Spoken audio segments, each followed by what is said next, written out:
नासिन खानपुर के कच्चे वारे इलाके में पुलिस जो कराची में अगवा थियल नींगरी हुरैन पठान के बाजियाब लाइ ऑपरेशन जारी है। पुलिस ऑपरेशन दौरान एक डोहारी के माण के वञण जा इतला मिलिया आहिनि। तफ़सील वधीक मालूम कयूं था बहरान टीवी रिपोर्टर का रहीम लाड़का। जी रहीम, छा तफ़सील है? जी, खानपुर तालके के कच्चे वाले इलाके में अज सुबह का मुख्तलिफ थानन की पुलिस जो नींगरी की बाजियाबी के हवाले से डोहार के खिलाफ ऑपरेशन जारी है।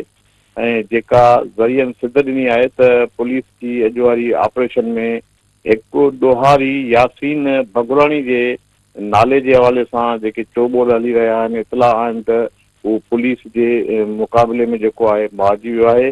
पर इन वक्त ताईं अञा ताईं पुलिस इन मारिजी वियल डोहारी की का भी तस्दीक न करे सघी है। ज़रियन जो इहो चवणु आहे त पुलिस जेकी आहे उन डोहारी के जेको आहे लाश हथ करण लाइ उहा वियल आहे। जी रहीम, अवां जी मेहरबानी।